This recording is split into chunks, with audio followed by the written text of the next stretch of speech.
Albert Einstein once said, everybody's a genius, but if you judge a fish by its ability to climb a tree, it will live its whole life believing that it is stupid.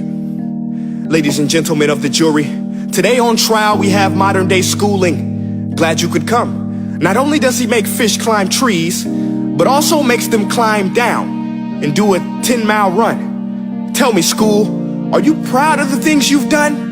Turning millions of people into robots, do you find that fun? Do you realize how many kids relate to that fish swimming upstream in class, never finding their gifts, thinking they are stupid, believing they are useless? Well, the time has come, no more excuses. I call school to the stand and accuse him of killing creativity, individuality, and being intellectually abusive. He's an ancient institution that has outlived his usage. So, Your Honor, this concludes my opening statement, and if I may present the evidence of my case, I will prove it. Proceed. Exhibit A. Here's a modern day phone. Recognize it? Here's a phone from 150 years ago. Big difference, right? Stay with me. Here's a car from today, and here's a car from 150 years ago. Big difference, right? Well, get this. Here's a classroom of today, and here's a class we used 150 years ago. Now ain't that a shame? In literally more than a century, nothing has changed. Yet you claim to prepare students for the future? But with evidence like that, I must ask, do you prepare students for the future or the past? I did a background check on you and let the record show that you were made to train people to work in factories, which explains why you put students in straight rows, nice and neat, tell them sit still, raise your hand if you want to speak, give them a short break to eat, and for 8 hours a day tell them what to think. Oh, and make them compete to get an A letter which determines product quality, hence grade A of meat. I get it. Back then, times were different. We all have a past. I myself am no Gandhi. But today, we don't need to make robot zombies. The world has progressed. And now we need people who think creatively, innovatively, critically, independently, with the ability to connect. See, every scientist will tell you that no two brains are the same. And every parent with 2 or more children will confirm that claim.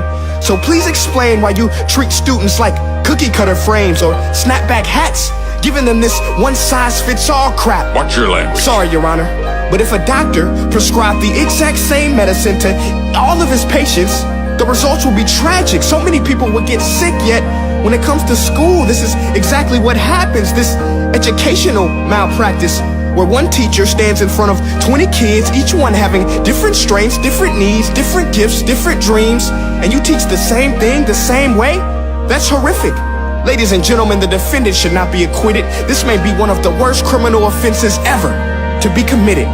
And let's mention the way you treat your employees. Objection. Overruled. I want to hear this. It's a shame. I mean, teachers have the most important job on the planet, yet they're underpaid? No wonder so many students are short-changed. Let's be honest, teachers should earn just as much as doctors, because a doctor can do heart surgery and save the life of a kid, but a great teacher can reach the heart of that kid and allow him to truly live. See, teachers are heroes that often get blamed, but they're not the problem. They work in a system without many options or rights. Curriculums are created by policymakers, most of which have never taught a day in their life. Just obsessed with standardized tests. They think bubbling in a multiple choice question will determine success. That's outlandish. In fact, these tests are too cruel to be used and should be abandoned, but don't take my word for it. Take Frederick J. Kelly, the man who invented standardized testing, who said, and I quote, "These tests are too cruel to be used and should be abandoned." Ladies and gentlemen of the jury, if we continue down this road, the results will be lethal. I don't have much faith in school, but I do have faith in people. And if we can customize healthcare, cars, and Facebook pages, then it is our duty to do the same for education, to upgrade it, change it, do away with school spirit, because that's useless. Unless we're working to bring the spirit out of each and every student, that should be our task. No more Common Core. Instead, let's reach the core of every heart in every class. Sure, math is important, but no more than art or dance. Let's give every gift an equal chance. I know this sounds like a dream, but countries like Finland are doing impressive things. They have shorter school days. Teachers make a decent wage. Homework is non-existent, and they focus on collaboration.